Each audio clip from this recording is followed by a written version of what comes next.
I mean, it's interesting thinking about that question because even before the pandemic, our company was working on sort of two different types of innovation, one that's close to the core, and there's lots of innovation folks in the business units focused on close to that core. What the incubator is funded for and focused on, and this is before the pandemic, is the more disruptive. And it came out of a strategy session from a few years back where there was a real acknowledgement that if there isn't a group somewhere that's working on this more disruptive and what's happening externally, what are those emerging new risks?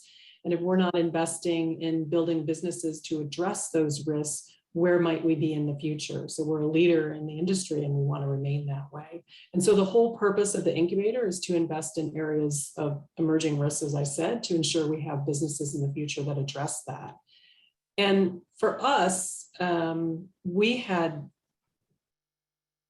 refreshed our strategy and decided that we needed to focus on two key areas. One is what we call resilience and one digital trust. We took a lot of time to look externally at what was happening across the world and came to those conclusions for a number of reasons, not the least of which was we feel those are broad areas that Munich Re has a right to play in and can leverage our key strengths.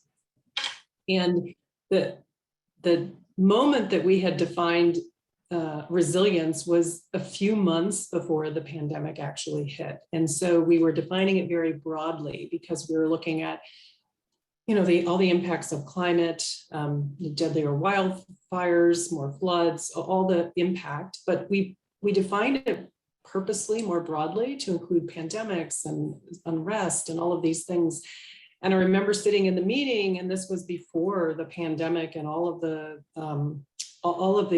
turmoil that happened even last year, and not realizing how impactful this was going to be, that we were going to be focusing our work and our teams on things that address these topics. And that's what we set out to do. We didn't realize, well, we knew they were important topics, but didn't realize how imminent some of these things actually were.